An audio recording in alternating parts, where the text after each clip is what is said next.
Welcome into this Tuesday edition of the Oxford Exxon Podcast. Chase Parham and Neal McCready, Clark Ford studio this morning. Welcome to a couple people already talking on the live stream this morning. It is an election day in Mississippi. I guess more places than that too. But anyway, today I passed one polling station. Seemed like a pretty good, pretty large crowd compared to past times that I have seen. They're coming over here to the Clark Ford studio. So anyway, if you're into that kind of thing, get out, vote today. That is today. If you need a little bit of a reminder, and we're brought to you every single day by the Oxford Exxon, Highway 6 West in Oxford. We're telling you this week about the Blue Sky location in Clinton that is just having their grand opening. They had a remodel, much bigger store there in Clinton. So if you're in that area today, you can take advantage of their Tuesday special, which is 1 p.m. to 6 p.m. A free any size icy there for free. Again, limit one per person. While you're in there, register for multiple gifts they're going to give away at the end of the week. You don't have to be present to win. Those include a Grizzly cooler, Monster tent, 2 slabs of ribs, $50 gift card, and much, much more there with Blue Skies throughout Mississippi, but specifically this week there in Clinton. And again, coming to you from the Clark Ford studio. We are Clark Ford's in Amory, Mississippi. 662-257-1900 is the number. Call it. Ask for Corey Clark. Tell Corey what Ford product you're looking for. He'll send you a quote within 15 minutes in business hours. It's right to the bottom line. No hassle, no haggle. You get your quote, and the rest is up to you. You can shop it around, or you can go ahead and do what I've done, do what you should do, and do what a lot of podcast listeners have done, and that's hop into a Clark Ford. You'll love the product. You'll love the service after the sale. Corey wants to be a truck guy. He wants to be a car guy. He will prove that to you. 662-257-1900. Ole Miss had their exhibition against Mississippi College in basketball last night prior to the season opener on Friday night against Arkansas State at the Pavilion. Remember, on Thursday night, you can hear Kermit Davis talk to us 6 o'clock or so there at Southern Craft on our offices at Sisk Avenue in Oxford. Basketball last night, 61-39 was the final. It was 69-43. It was very nice. Oh, was that what it was? Yep. Okay. A nice performance by the Rebels. Nice performance? Yep. Okay. A lot of people played everybody, did a lot of things. 10 observations up at rebelgrove.com if you are so inclined to read that. But brief cliff notes here. What'd you think? It's an exhibition. I get that. Yeah, I mean, I don't know. It was an exhibition game. I didn't think a whole lot of it. They played some guys. They were a little sloppy. I'm sure a handful of guys had a little jitters. Look, I've said this before. I'm gonna say it again because we're going to get the football mentality in basketball. This is a young team. It's a bunch of newcomers. They're very talented. The upside is high. The potential of an early loss somewhere is super high. And a head scratcher. I'm preparing people for that right now. There's your free therapy. There's a real chance that this team has a head scratcher early in the season. Real chance. A lot of new dudes. And early on, replacing Terrence Davis, his points is going to be an issue. It's one thing to do it in practice. It's another thing to do it in games when it counts. It's a completely different deal. It's like last night after an offseason. It's one of the reasons that I don't like doing a whole lot of preseason feature-y type stuff. After an offseason of talking about Luis Rodriguez, last night against Mississippi College with fans in the stands and the scoreboard and the whole deal, he got really tentative. He can't do that. But that's why you play an exhibition. I suspect this morning's film session, which is probably just now wrapping up, was not particularly pleasant for a bunch of guys. On purpose, too. Yeah. Hey, let me challenge you. Let me pop you a little bit. Oh, I'm sure that Kermit Davis got in his vehicle last night to drive home and said yes. Yeah, I can yell for this. I can get in faces. Yeah. And so I suspect today's practice will be interesting. Kermit's a practice coach. We talked about that yesterday. Obviously, practices outweigh a 40-minute exhibition tenfold. Was last night critical for anybody down toward the end of the bench that's trying to get points? I mean, do you put a lot into last night if you're Kermit Davis? I mean, for a Curry or a Luis or somebody like that? Luis is fine. Oh hell, it's gonna be one of those shows. So we might as well just start here. Is there? Yeah, and I hate doing this with the kid. What do you have? I today? think they're gonna get Matthew Morrell. Okay. I do. They don't have a spot right now for Matthew Morrell. Yeah, that'll be all right. Well, and I'm not through. I think there's an opportunity to get another guy. Not going to get into it because I don't want to create 20 mailbag questions a week. We'll just see. But yes, there are a couple of guys on that roster who absolutely are playing for their scholarships. Mm-hmm. And Curry has to be better than he was last night or he'll get processed. Bottom line. Big boy. And we're going to talk about transfer portals because that was a big topic of conversation yesterday. It's one of the reasons that I am all for the transfer portal. I am for kids having the freedom to transfer. Sometimes it just doesn't work out where you are. So, yeah, Carlos is going to have to play better than that. Otherwise, they're going to recruit over him.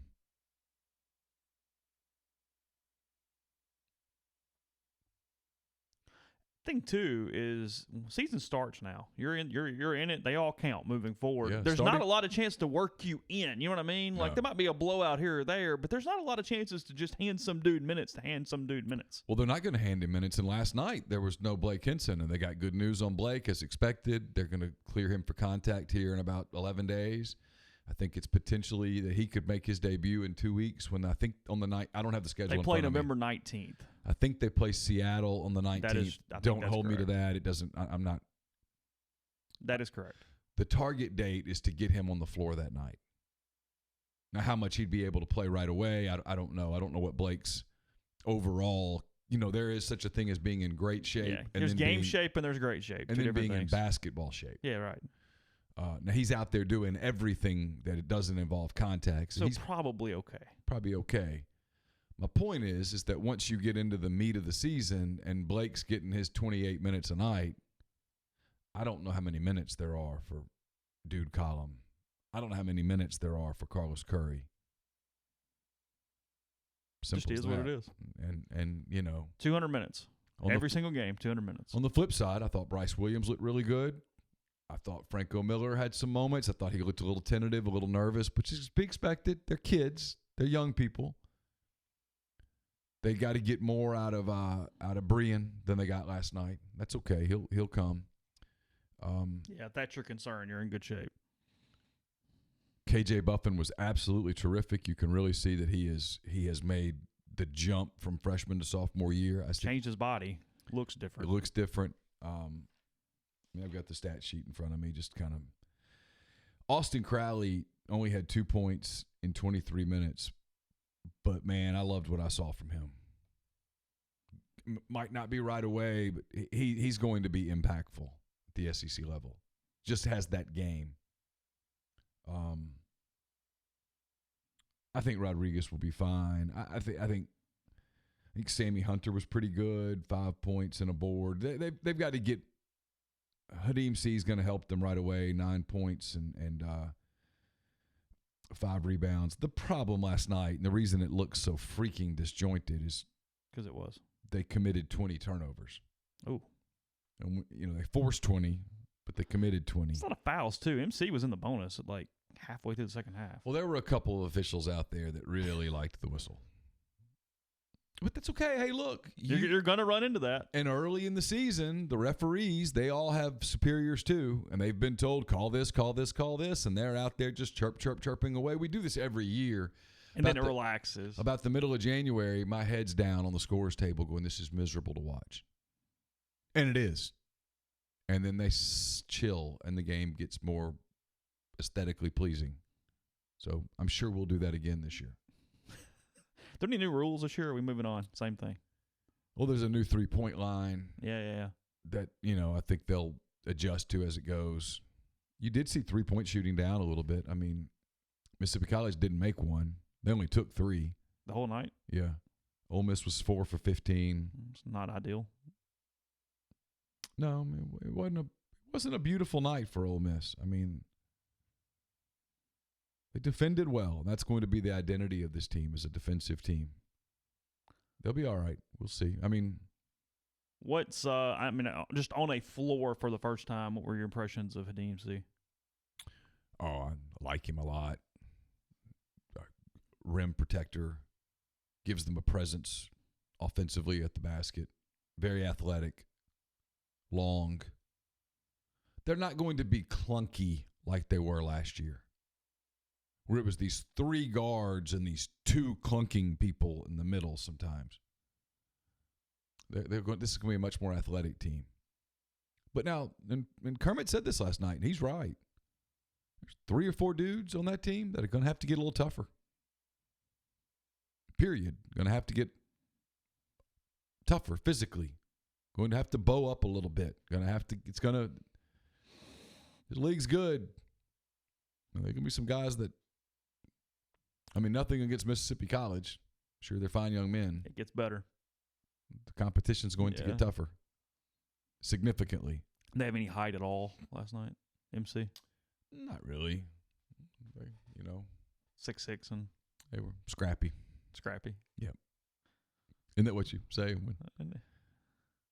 There's all these code words for white guys. That's one of them from basketball. Scrappy. Oh, sorry. Crowd.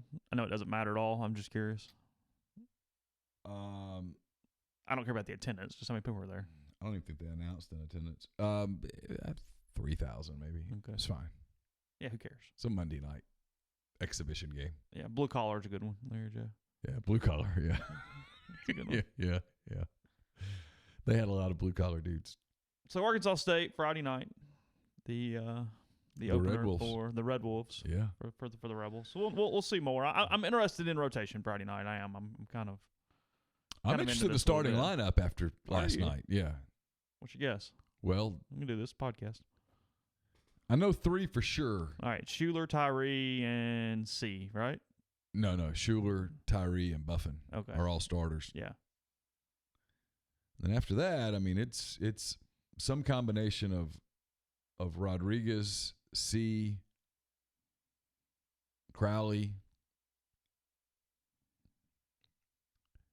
And look, when Henson comes back, you're going to have to earn it every day. It's tightening it up for everybody else, isn't it? Yeah. Yes, sir. Because he's going to play. Blake's going to play a lot. Yeah. Really happy for Blake. He's not getting Wally pipped around this joint. So No. Really, really happy for Blake. Glad that worked out. That would have been basketball's a big part of his life. He's a super kid, one of my favorite kids. I'm super glad for him as a human being that it's okay, and as a basketball player that he's going to be able to continue his career. That's super news. Really had to be really terrifying. Had to be a very there. difficult fall for him to have that hanging over him at that age when something means that much to you and it's potentially that it's been taken away. So really, really, really happy for Blake. Anything else basketball, or you want to move on? Oh, we can move on. We've got a long season in front of us. I don't think last night did anything to or against Ole Miss's NCAA tournament hopes. I think we can move on to Friday. No, Lenardi dropped him like 30 spots. Did he? Yeah. Over the last 30 days. Really changed everything. Oh, shoot. Went from an 8 seed to the second tier out already. Really? Yeah. Listen, the league is stacked. They're going to play a whole bunch of high opportunity games, and it'll all work out. Well, it's so funny because I saw on the message board somebody goes, "Yeah, how I don't even know how you make that precise of predictions already. You don't. It's content. It's clicks. It's anything for discussion or because frankly he does one thing. Joe Lenardi does one thing. Yeah. So he's going to start doing that one thing. His boss has said, "Hey, update the bracket. We need more clicks." And he goes, "All right, fine. Okay. I'll throw some teams around. We'll move this." We'll move this group to a 10, this group to a 6. If that makes you mad, you settle in. You need to go see someone because Joe's guessing on 300 teams as well. It's all right. Football. I'll go to that now. Yesterday, Matt Luke, Mike McIntyre, Rich Rodriguez spoke to the masses inside the Manning Center. Yeah. Around 11:30. You can see all those quick hits and videos and whatnot at rebelgrove.com. Go ahead. What do you think? First reaction, and then we'll talk about it. Ooh, you got several, so just pick I do. one. I've got. So there was an Rich Rodriguez. His deal is normally super short and kind of not combative. That's not the right word, but he's ready to get out of there. The body language is, hey, anything else, anything else, anything else? All right, bye. And yesterday there were some questions, and he gave some thoughtful answers, and it led to some interesting conversations. He talked about. It started with a question about Grant Tisdale, and he gave the coach answer of nice young man, super happy Great for kid, him. hope he does well, blah, blah, blah, Right. blah, blah. Then he got asked about transfer portal stuff. Both he and Matt Luke were asked, no one asked specifically, hey, do you anticipate Matt Corral jumping in the transfer portal? Because that's not a good question. I mean, it's a good question. It's not a question you're getting an answer to. But it's not a good question. Yeah. And so it was kind of asked in a roundabout way. And the way it was answered was, look, he's been they have great attitudes, blah, blah, blah.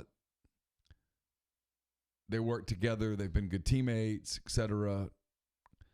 He was eager to talk about Plumlee and not eager to talk about Corral. And I asked specifically about Corral and got an answer about both of them.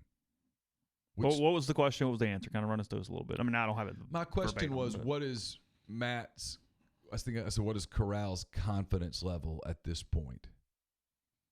And he answered with, they're really good teammates right now, and everybody just wants to win, and platitudinal stuff.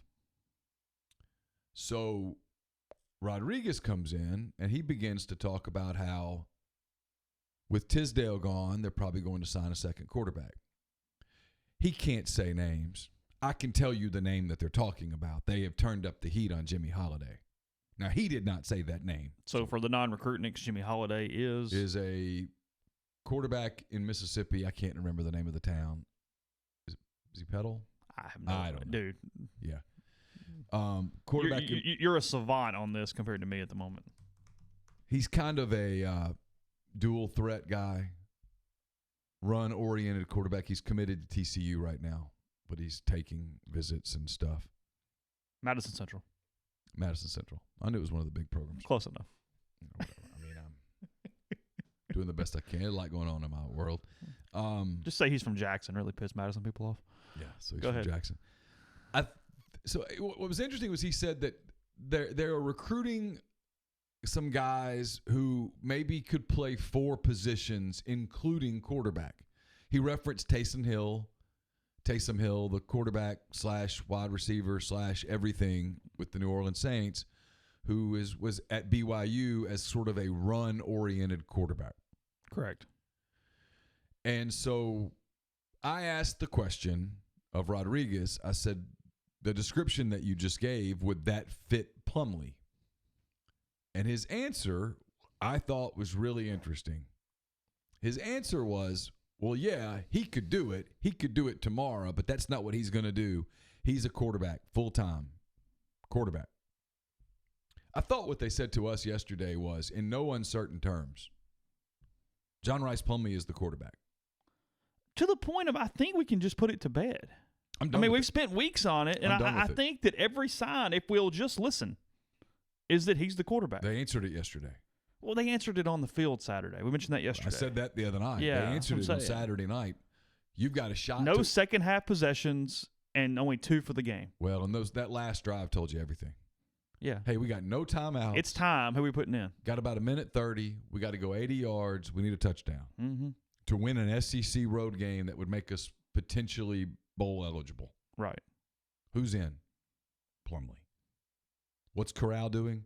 Standing on the sidelines, helmet in hand, helmet on his head, looking blankly straight ahead. Yes. Not really looking like anything. Yeah. I mean, I know if someone said, what's your bet? Is Corral here or gone in the spring? My guess is gone. Guess. It's a guess. Who's the quarterback? Plumlee. Which will give us plenty of content in the spring when he's trying to juggle those sports. And I don't mean that negatively. I just mean that'll be something we'll talk about every day. Yeah, it'll be free. Yeah. But that's what they said, and so it was. I thought that was fascinating that they are as a program doubling down on this Plumlee thing, which is a hot button topic that everybody seems to have really disparate opinions on.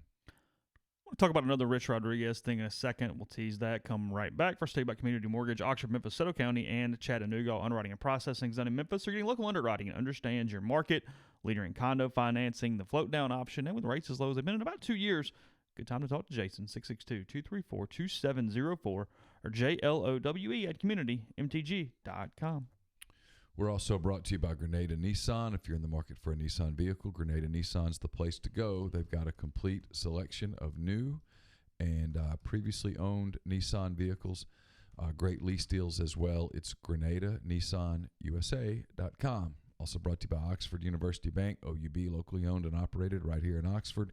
When you deposit money at OUB, that money and the vast majority of the bank's profits go right back into the Oxford community. OUB has a commercial checking account now paying 1% interest as long as you keep $10,000 in the account. Comes with fully interactive online banking. They can also set up any local business to deposit checks from their office and not have to worry with coming to the bank daily to deposit those checks. To learn more about OUB, check out liveoxfordbankoxford.com or call 662-234-6668. OUB is FDIC insured. Also brought to you by Harry Alexander. Harry is an Oxford-based RE/MAX legacy realty agent. He's been in Oxford more than 4 decades.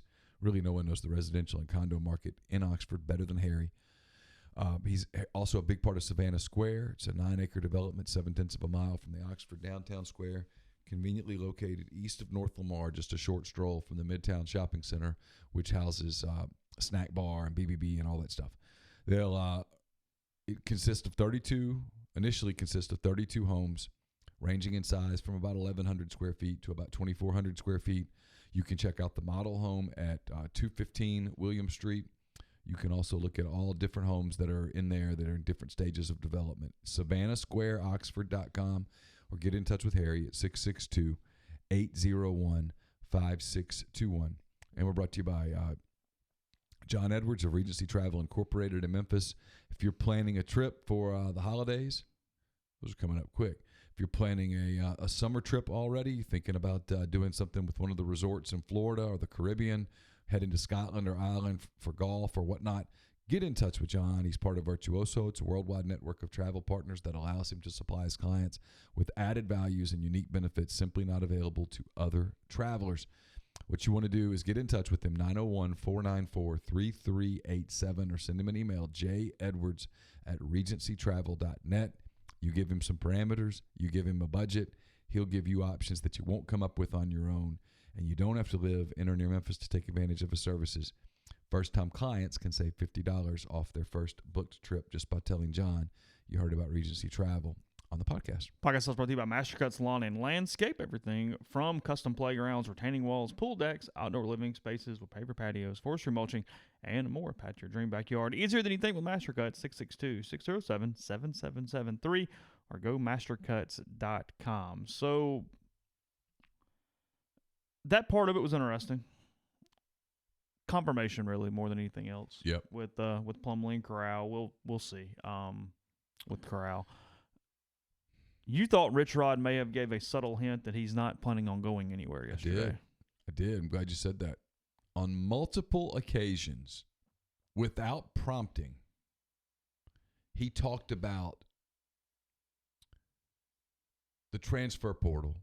He had a very calm, reasoned take on the transfer portal. He, like a lot of coaches, is for 5 for 5.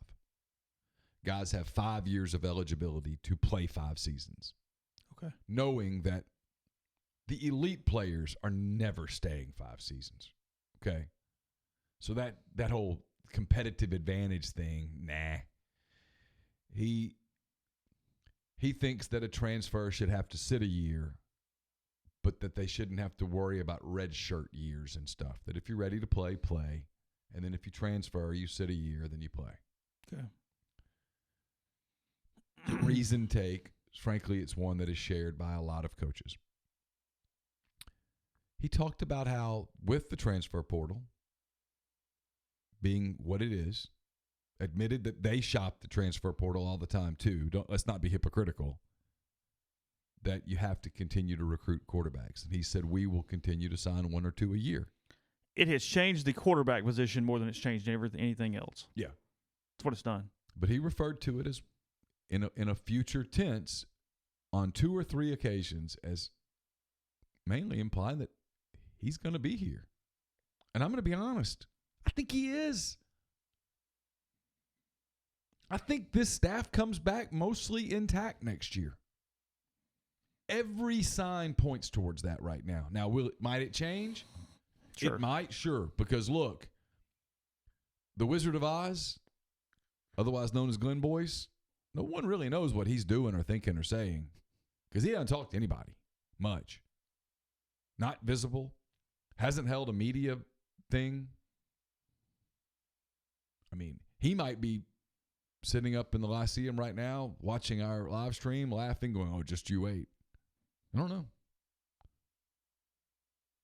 I know of no one else who really expects full-sale football change at the end of the season. Do you? No. There's questions and this hope from a contingent.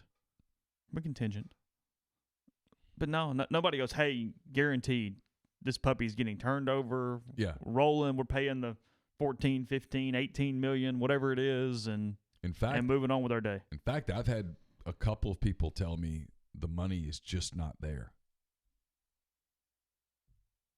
Yeah, no, heard that. It's just not there. In those terms. Yeah.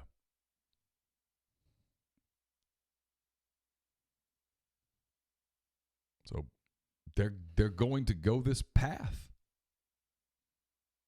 Also, look, the transfer portal didn't change rules. It allowed the ability to not have tampering as big of a deal. Right? I mean, that's all this is. Like, everybody gets so caught up on, the portal. Well, the same thing was happening. It was just happening under the table. It's more above face now, and it puts everybody on a list. It lets kids, it lets Grant Tisdale take an official visit this weekend if he were to choose to. Mm-hmm. That's what it does. Yeah. It is player-friendly. The odds are wherever Grant goes, he's going to have to sit out a year. But it allows him to make a more educated move. If you're anti-transfer portal, you don't get it, frankly.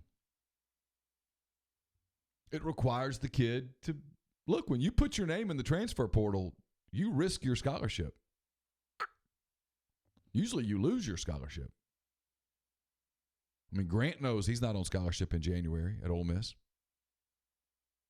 But it lets him take, if he were to want to take a visit to, SMU. It lets SMU fly him out there and let him take his trip and all that stuff and make an educated decision as opposed to doing all this stuff secretly. Like if you all could have seen behind the scenes in 2017. I remember, I can say it now, walking out to the parking lot to leave after covering a football practice. And Trey Nixon was on the phone with what was very clearly a college coach. Instantly. Yeah. This is in August. He got to his locker, got his phone, walked out of the building, and made the call back. Called the coach back. Yeah. I don't know who the coach was with. It doesn't matter. The point was that was happening, man. It was like free for all. That's why I tell people when they talk about 2017 being Matt Luke's first year or whatever, no matter how you feel about Luke, you do have to, when you go back and look at 2017, have to acknowledge that was not a normal season. It's a circus. Yeah. Dun, dun, dun, dun, dun, dun, dun, dun, the whole time. How that team actually went 6-6 is beyond me. It really is. I give them credit for that. You can say that last year they underachieved, and I'm in probably. But that first year, man, whoo. Won a couple road league games, did some stuff. I don't know how. I do know how. They had a really good kid at quarterback, had some weapons around him, and those kids played hard. Yeah. They were pissed off at the former coach, and played with as much pride as they could possibly muster. But it was a circus. So now with the transfer portal, you can avoid some of that subterfuge a little bit. A kid decides he wants to leave. Obviously, on a lot of occasions, the kid, when he doesn't enter the portal before he knows he has options. But at that point, you can avoid some of the stuff. What you think of Matt yesterday? Messaging was about what I expected. I thought a lot of close. I thought he was a little more confident than he's been in past weeks. I mean, no one has told me this. But you know me, I'm pretty decent with body language. I don't know why. If you made me guess, I'd guess that he felt a little more assured that he was okay. Which asks the question, why? We don't have an answer. I have no idea. I mean, nothing has publicly happened in the last 6 days. I mean, nothing that I'm aware of.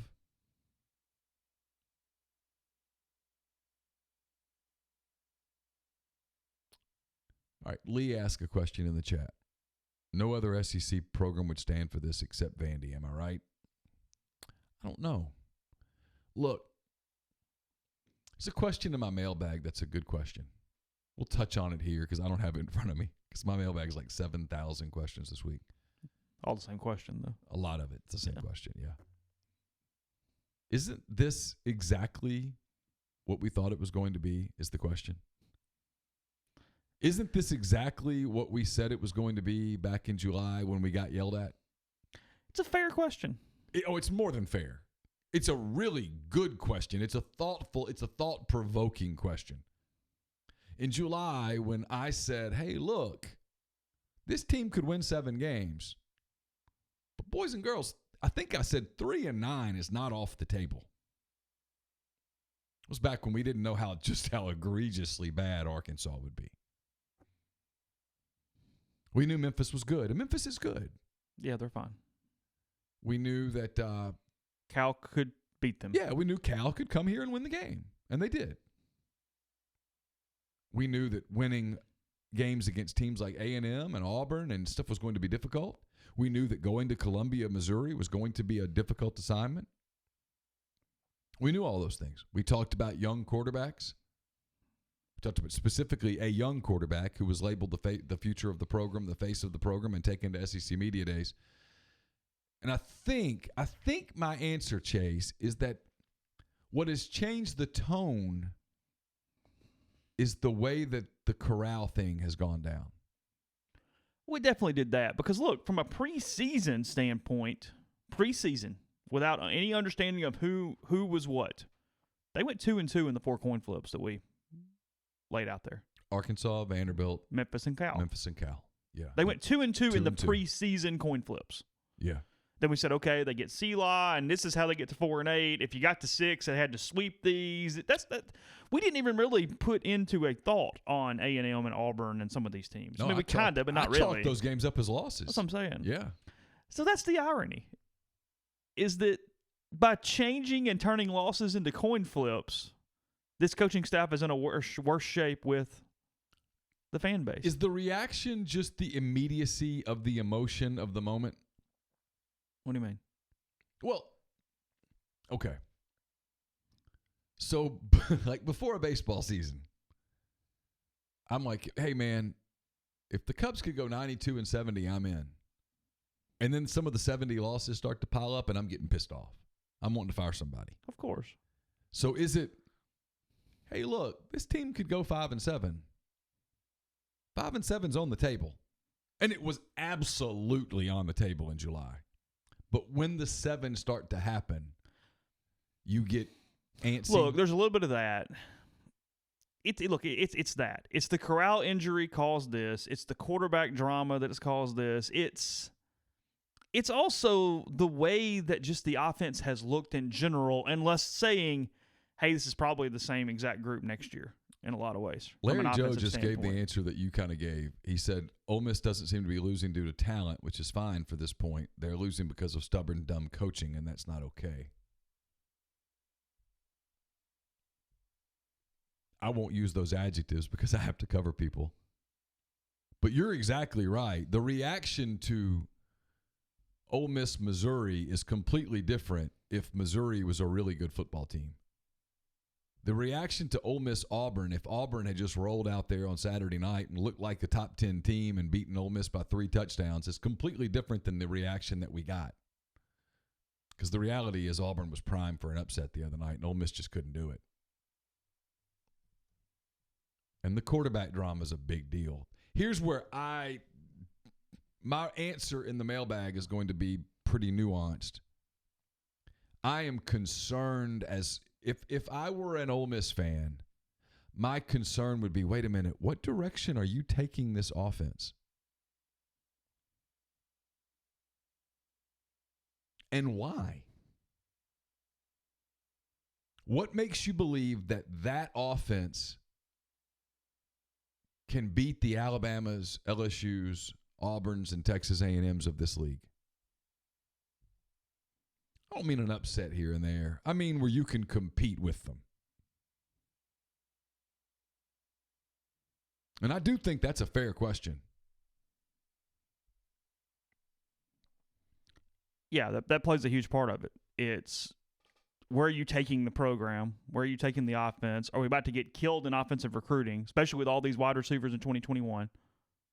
What's going on? Whereas if you're 5-7, Corral was just the quarterback, and it was what it was, and they got a little spunky at times, and it sort of looked like 2012, except you didn't win one of those games. You know what I mean? And okay, fine, whatever. See, if you had told me, if the football gods had come down and walked into this studio and said to us, "Hey, they're going to go into that Mississippi State game either going 4-8 or 5-7. What do you think it looks like?" I would have said, well, you know, Corral had his moments. Corral had some bad moments. Probably threw a couple of games away. Because you're in your mind, you're going, okay, well, that means they won a couple league games, beat somebody. Yeah, and okay. I would have said the defense is better. Gave up the deep ball in some big games, and that killed them. Frankly, I would have said the offense was a little better than it's been, or a good bit better, and the defense was worse than it's been. Yeah. Had you told me the defense was where it was right now, I'd go, okay, 6, 7. I would have said 6, 7 wins. Yeah, they found enough. I didn't think they would do this offensively, and I still do not understand what in the world they're doing offensively. I'm in the vast majority, and I hear the Cole Kubelicks of the world going, you have to play Plumlee. And I know Cole, and Cole really knows football. But here's my thing, and tell me if I'm crazy, you or anybody out there, if I'm nuts. I don't watch a lot of NFL, but I watch a good bit. I came in last night from the basketball game. I fixed a turkey sandwich, poured a glass of red wine, and watched most of the end of the Giants-Cowboys game. They're throwing the football down the field. Mm-hmm. 2 teams running, quote, pro-style, end quote, offenses. Play action.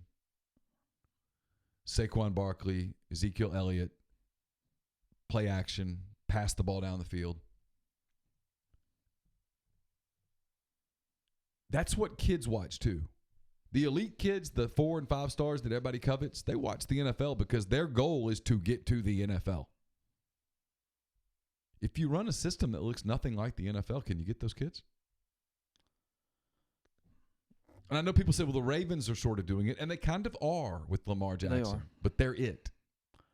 They're kind of doing it. Another thing, too, it's jarring for the Ole Miss fan base because it's so separate from what their identity has been for years. And frankly, an identity that they had developed and found recruiting ties to develop.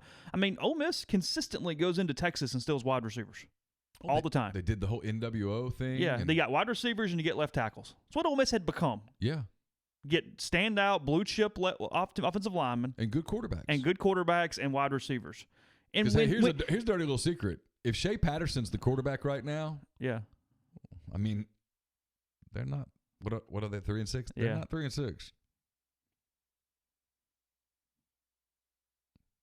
Maybe flip those numbers. Yeah. Instead, they've given. I mean, again, this is not about Plumlee or Corral or whomever. That's not the point. I feel like everybody's got sides. Every time you have this conversation, it feels like somebody's got pitchforks. It's like we're just talking about people. Everybody thinks we're being personal. Yeah, it's like it's not about that. At the end of the day, what happened if Matt Corral goes to the transfer portal? right, wrong, indifferent. John Rice Plumlee might turn into Lamar Jackson. I have no idea. No, he's not. He's not. He But does not have that. That's not my point, right, though. But he doesn't have that skill set. That's not my point. Right. My point is you ran off a freshman quarterback that got the start in the preseason because of an injury later on, and that you took to media days and made the face of your program. And I don't want to hindsight that because I applauded that decision last June. No. But I'm going somewhere with that. Okay. You can say inside your program, hey, man, Tisdale was never going to play. Okay. I can't argue that. But you can't do that with Corral. Yeah, but Tisdale, fine, whatever. Because with Corral, people around that program stood there in practices and said, man, this kid is special. I got that one. This kid is special. This kid can make all the throws. This kid's unique. I heard special, pardon me for hitting the board, and unique on Matt Corral. Now, they knew he was a redshirt freshman. They knew he was making his first start against Memphis. They knew this was a first. They knew there were going to be growing pains. They knew in likelihood that he would cost them a game somewhere with a young mistake. They were prepared to live with all that because this was a growing pains year anyway. Of course, yeah. That's what, I mean. What changed? Got hurt? See, you can say, well, Tisdale, man, it just wasn't going to work out. Okay. You cannot do that with Corral.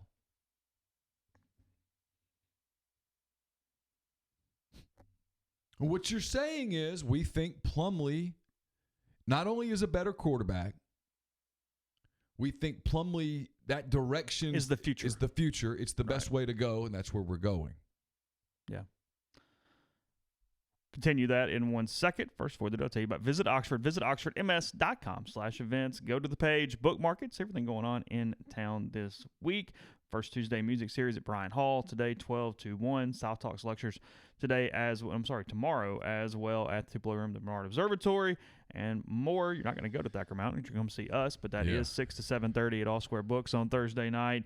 You've got Live on the Lawn Friday from 11:30 to 1 at University Museum. Public double-decker bus tours every single Friday of home football games this season, 4 to 5 for this one this week. Sounds on the Square, 4:30 to 6:30, and then Ole Miss and New Mexico State Saturday from Vaught Hemingway Stadium. Visit oxfordms.com/events. The Cubs fired their yoga instructor. By God, we're getting serious. Fired the yoga instructor. Hell yeah, we're gonna turn this thing around. Podcast also brought to you by the Westin Jackson. The Westin Jackson, a Marriott property in downtown Jackson. It is home to Soul Spa, the ultimate luxury spa experience in downtown Jackson. Also a home to Estelle Wine Bar and Bistro, where you can sip on a creative craft cocktail, enjoy their curated wine list. It's open for breakfast, lunch, dinner, and Sunday brunch. Chef Caden's offerings are fantastic. You should give them a shot at the Westin Jackson. We're also brought to you by Pinnacle Trust. Pinnacle Trust, based in Madison, Mississippi. They represent clients in more than 20 states. They have advisors in multiple states as well. Founded in 1997, Pinnacle Trust provides detailed, specialized investment management, financial planning, retirement planning for individuals and businesses, and much more. Investing is treated like a commodity at Pinnacle Trust. Decisions are made using objective information and research, not emotions. So regardless of your level of wealth, Pinnacle Trust will sit down with you, listen to your goals, study your expenses, and put forth a comprehensive, detailed financial and retirement plan built just for you. It's pintrust.com, PINNtrust.com. Mention you heard about Pinnacle Trust on this podcast. You'll get 10% off your first year's fee. We've been telling you we're going to be out at Southern Craft Stove and Tap on Thursday night. Kermit Davis will join us. We'll talk football. We'll talk basketball. We'll talk whatever you guys want us to talk about, because that's just what we do. They are located off Highway 7 and Sisk Avenue in Oxford. Southern Craft Stove and Tap places an emphasis on food and atmosphere, mixing the quality of fine dining with the come-as-you-are environment. Featuring 30 craft beers and offering a high-quality selection of cuisine and libations, Southern Craft Stove and Tap has you covered for any occasion. Join them for lunch, dinner, Sunday brunch, or have your favorites catered out. Catering orders placed online currently receive $25 off any order totaling $100 or more. So avoid the chaos of parking on the square. Head over and experience carefully crafted dishes with your favorite Southern ingredients. Southern Craft Stove and Tap, Highway 7 and Sisk Avenue in Oxford. So what happened? Why would you fire that person? They just firing everybody, or they firing like the strength trainer, or they what? Fired their massage therapist. Are you really being serious? I'm totally serious. Cleaned house. Well, I mean, okay. I'm asking seriously. Is that just because the new manager has his own people, or what? Like, why would you those people shouldn't be connected to a management? You wouldn't think. I think you're sending a message that what happened last year is unacceptable. I'll answer your question. I think the message that you send is that I expect there's going to be a major trade from their core, and in fairness, it's the Red Sox are doing the same thing. In many ways, it's what. I mean, people joke, but it's what championship organizations do. When there is failure, you send messages that it's unacceptable. If you just roll it over, you tell people, hey, we're going to keep going. It is acceptable. Failure should have repercussions.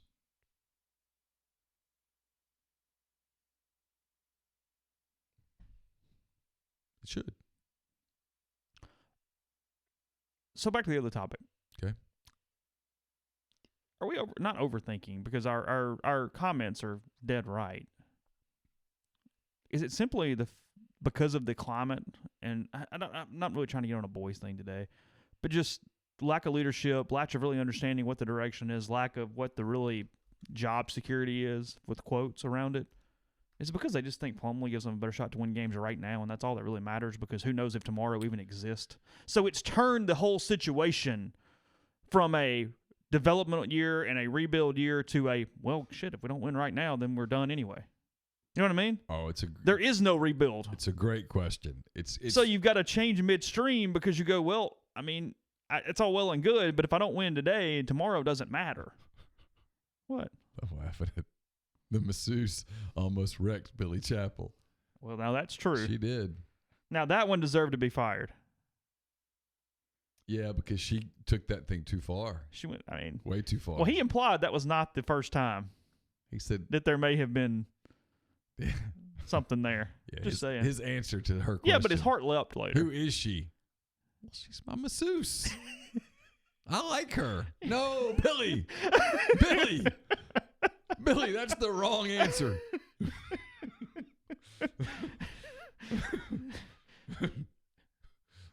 No. Okay. He didn't try very hard to go after her at that point. He let it go for a minute. He was spent. From the massage. Yeah. Lack of fluids. Yeah, just needed some water. Dehydrated. Okay. A lot of lactic acid gone at that point. For sure. Okay. No, you're exactly right. Your question's right. It's where when people say, man, what do you wish you knew? Oh, if I could have like the truth serum conversation. Hey, are you guys doing this because you've gotten away from long range right now because you're just trying to make it? Because you think if you go 4-8, you're all getting fired? Which gets me back to my point yesterday. I'm right back to it. Sorry. Here we go. What are we doing now? This is a recording. The lack of leadership over there. And it's all on you, Glenn Boyce. Because you're the dude now. The lack of anything leads to all of this. I think tomorrow is 1 month from being appointed. I think tomorrow is 1 month. In my opinion. No, I don't blame Matt for freaking out and thinking right now is completely irrelevant. No, of course not. I mean, it's human nature. I get it. In my opinion, the day after the LSU game, Boyce is on the clock for messaging. LSU. So not yet. Well, I mean, he's on the clock today, but he's really on the clock. I mean, that clock is like, boom, the big countdown clock in front of you. You were because of the bye week and the vacuum of the 12 days. Yes. You cannot let that Mississippi State game become an ultimatum. It can't be one way or the other. If you're making change, announce it. If you're not making change, announce it. You cannot go into that game that night. And it'd be good for our business if they do. But you can't, from a messaging standpoint, from a stability standpoint, you cannot allow that game to even be interpreted that way. Is that fair? Even if it's not really what it is, we always talk about perception and reality. Let's say that Ole Miss goes to Starkville and wins, and no change is made, and the next season's bad out of the gate. The message will be, well, they saved their job at the Egg Bowl against a bad Mississippi State team. Whether that's accurate or inaccurate. It will might as well be reality. Because we're so many years later, and we don't have a real answer, but I still think that game changed everything for Matt Luke. You disagree a little bit. Yeah. I think it did. I think if they lose that game, he's not the coach today. I think the power play was going to happen one way or the other. Yeah, and okay. I mean, now, did that game make it more possible for the power play to work? Perhaps. I don't know. you and I are both aware of a conversation that happened that night. Yes. At the game, after the game, before the game, whatever, where they said, hey, got to not let this be this. Well, we're aware of a conversation that happened on the Monday before that game, and we're aware of a conversation that happened in the immediate aftermath of that game. It was immediate aftermath, yes. Yes, that it is was correct. after the game. Yeah, that's right. Something changed. And I think the win was the thing to push that from there over the top where it was not controllable. And I can't argue that. Yeah, I mean, My neither one of us have that real answer, but my belief is a little more nuanced than that, but it includes that. So, Okay. so Anyway, I'm sorry. not disputing your Point being, perception is going to be this without messaging. If that circumstance that you're talking about happens. Yeah, because we know what's coming, right? They're going to win Saturday. Some people say attendance won't matter. And let me make this clear. I'm not saying attendance is going to lead to a decision. I'm saying that there are going to be some optics to that. You are in the business of putting people in seats. And if you don't have people in seats, empty seats speak loudly.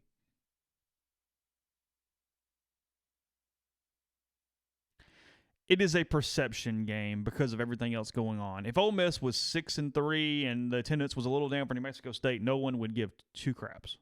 Right. Would not matter. Okay, great. They'll be back for LSU next week. Thumbs up. Yeah. Yeah. Okay. It's just one more thing. But well, we said the whole time since the schedule came out. You and I have had the discussion. We said, hey, yeah, everybody talks about Arkansas for attendance. You went, no. Hey, look in November. New Mexico State, that one. Because to this day, Orgeron gets mentioned as Northwestern State. 12 years later. Embattled coach. Fired a couple weeks later after that Egg Bowl loss. I think he got fired after Northwestern State. I do too. Not just the attendance, and they won 38-31. It was a nail-biter. Well, I can tell you based on a conversation that I had with somebody in the days leading up to that Egg Bowl that I think the decision had already been made. I think that's fair. I looked this up yesterday. The announced attendance that night or that day, I'm assuming it was announced. It was what ESPN has on a box score from 12 years ago. So whatever. Take it for what you want. 23,283. That was the attendance at Northwestern State. Because I told the story. My lead that day was when they scored the winning touchdown. Ole Miss used to throw the ball in the stands and then have it thrown around and back to the field. It was thrown and there was no one there, so it just clunked in the bleachers and sat there. And nobody really even cared to go pick it up. It just sort of went.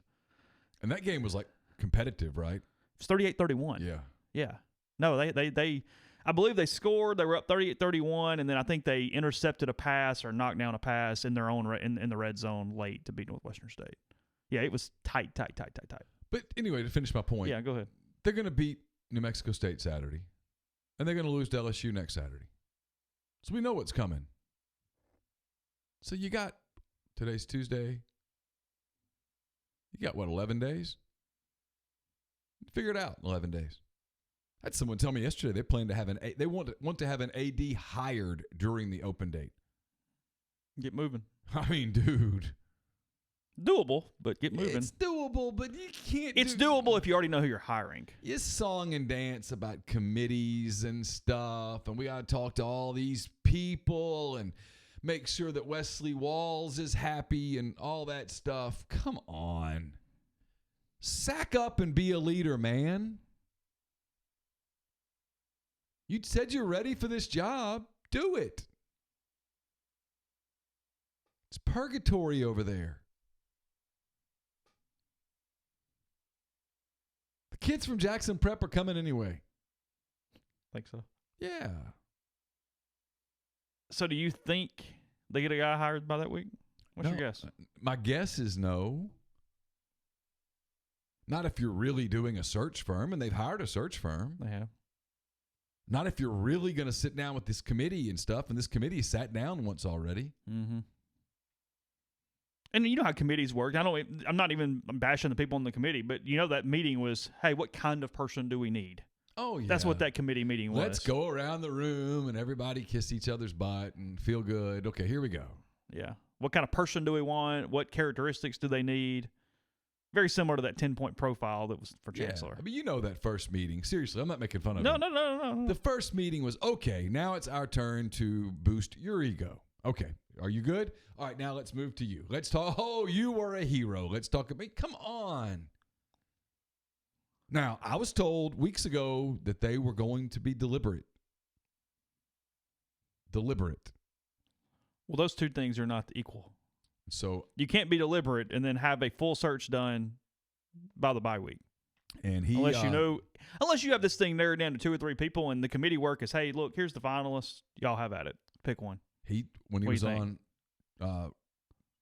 with Chuck and Yancey on the Rebel Yell hotline, he told, I'll give credit, he was on their show, been on a couple of times. He makes no secret about his media favorites. He told them he wanted to have it done by Thanksgiving. Yeah. Thanksgiving's 3 weeks from Thursday.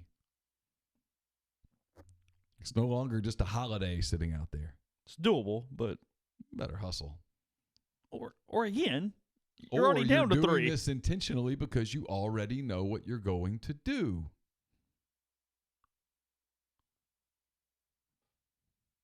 But if you know what you're going to do and you know you're going to keep this coaching staff around for another year, you need to eliminate the noise on the recruiting trail and publicly say that they're going to be back.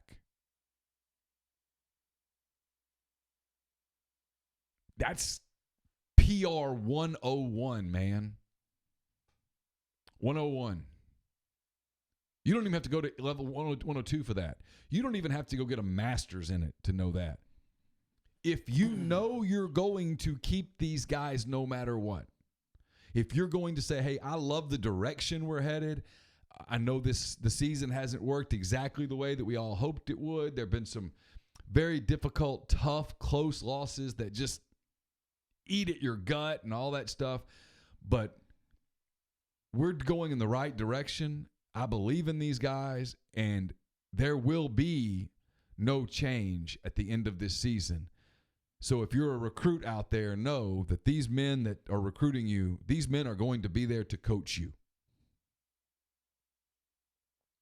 Even those of you who aren't at Mississippi's academies. Even the ones who go to public schools. It's messaging. It stops it. During the Egg Bowl broadcast that night, when the broadcasters are sitting there going, I don't know what we're talking about, you eliminate that storyline. You don't allow them all Thanksgiving night, fairly at this point, to say, hey, is Matt Luke, is Joe Moorhead, are these guys coaching for their jobs? Well, if you're Ole Miss, you can't stop the Joe Moorhead storyline, but you can stop yours. And silence fuels it. Why am I the only person that can figure that out? I'm not even that smart, man. Well, silence has fueled all this stuff for months. There's been nothing but silence. It's paralysis. It's scared to say anything because... well, look, anything that you say, and I think this is part of his problem, anything that you say, whether you say, hey, we're firing these dudes or we're keeping these dudes, you're not going... I mean, look, read our message board. You're not going to get unanimous approval. Everybody's not going to be happy. There is no pleasing everyone in this. No, you make the right decision. That's it. Yeah. The right decision. How you deem it. That's it. Yeah, I'm going to try to get Andy on the show to talk basketball. Try to get who? AK. They asked for AK. Oh, yeah. Yeah. It's fine. We can do that. He's fine. I'd like to get Andy on to talk about chancellor searches and ADs and stuff. That would be good. If there ever wasn't a filter. Oh, boy. Oh, my God. Woo. So, Andy, Jeffrey Vitter, go. I'm going to go get a drink. I'll be back. He'll still be talking. Oh.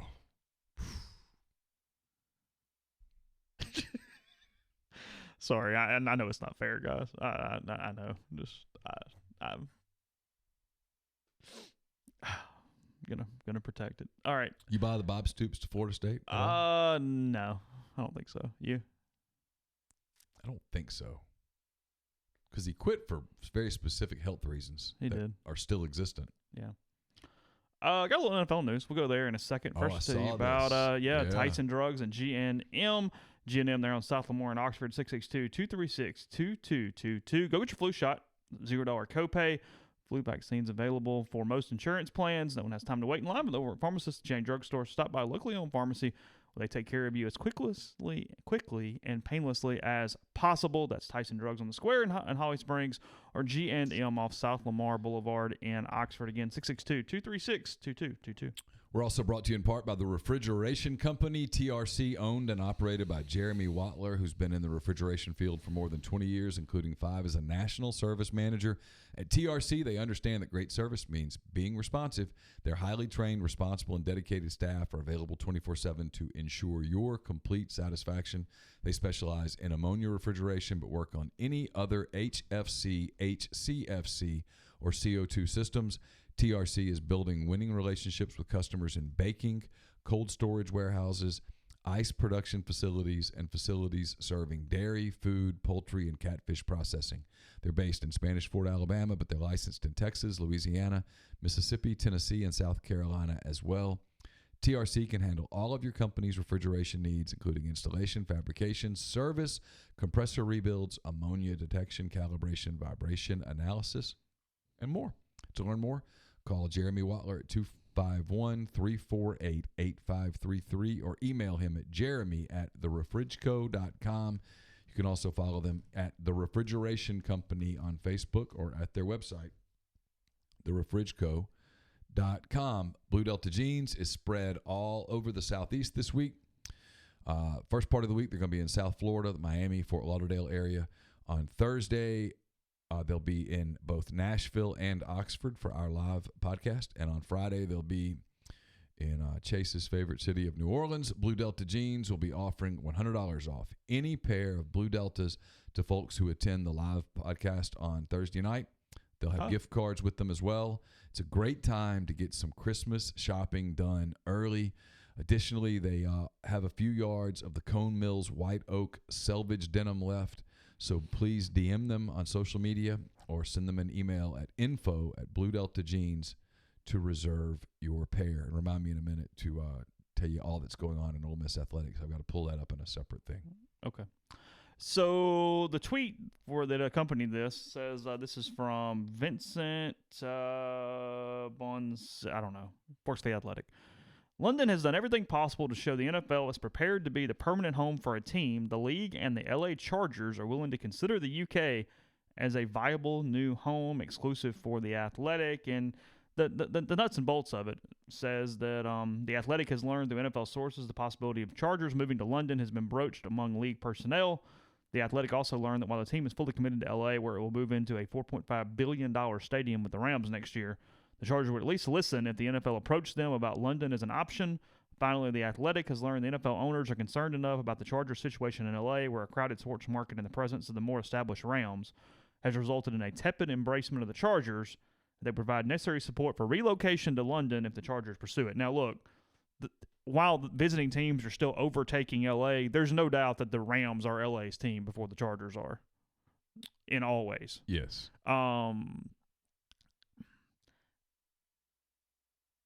You knew this was where the grease was headed for a while now with them doing this. At least seeing how it went, seeing what the thought is. This seems like a nightmare, though, Neil. The travel, making players relocate to another continent. It's a mess. This is common sense guy, Henry's guy. Yeah. Yeah. Move the damn team back to San Diego. They want it. Figure out a way to build a stadium in San Diego. Spanos can go from being hated to hero by moving the team back to San Diego. That's where it belongs. They're the San Diego Chargers. Move them back to San Diego. The people want them. They'll support them. This is not complicated. I get this London thing as an obsession of the NFL's. You're not going to be able, in my opinion, to convince free agents and such to sign in London. That's my point. I agree.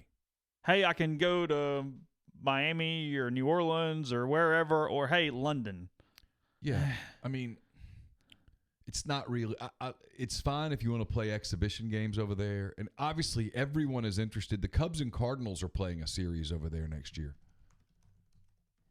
Are they really? There's an obsession with London, and I get it. But I don't think you can make it more than a novelty here and there. Does it actually happen? Oh, I don't know. I mean, it could certainly happen.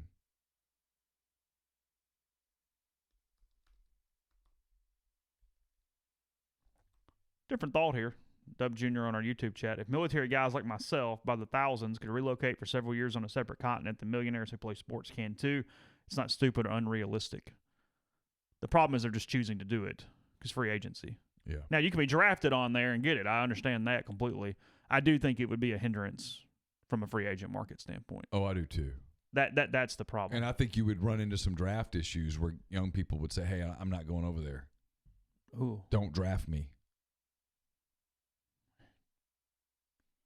Like, just say if a team went to London, I would like them to be in my division if I'm another GM. Yeah. Whoever that Tua is in 3 years, when he goes, hey, you take me, I'm not going. I'll go play in the XFL for a year.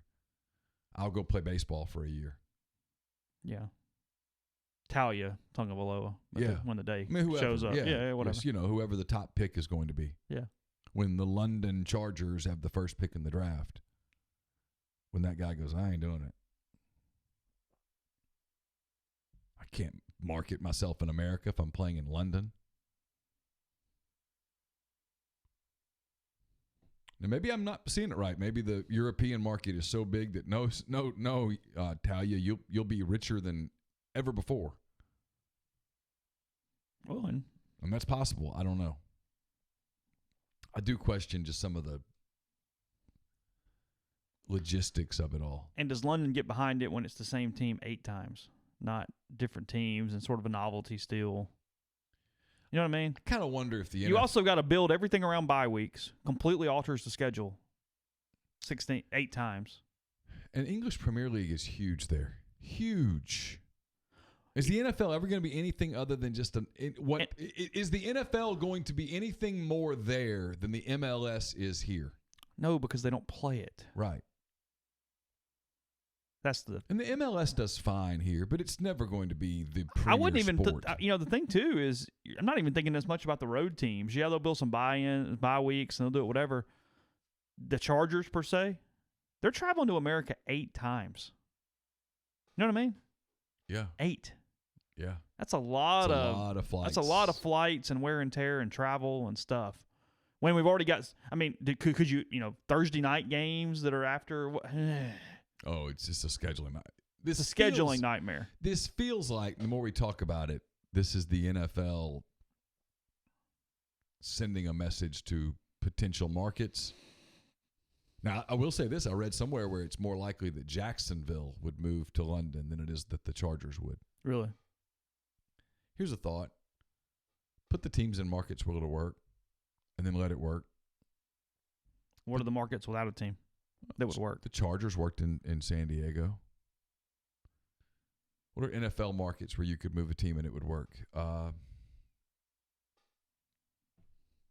give you one. Put an NFL team in Birmingham. I bet it would work. You think so? Oh, yeah. Do you really? I do. You think they're football obsessed enough? Oh, I know they are. To have the Saturday and the Sunday? Oh, yeah. No doubt. Put one there. Put one in Toronto. It's a good idea. Buffalo's kind of their team, but sure. I don't feel like there's a lot of absent markets. Well, it didn't work. It didn't, but they played a dump of an arena. It worked when they were winning. Their problem is you're always third there, and that's hardly ever the case for an NFL team. But in St. Louis, the Cardinals and the Blues are ahead of you.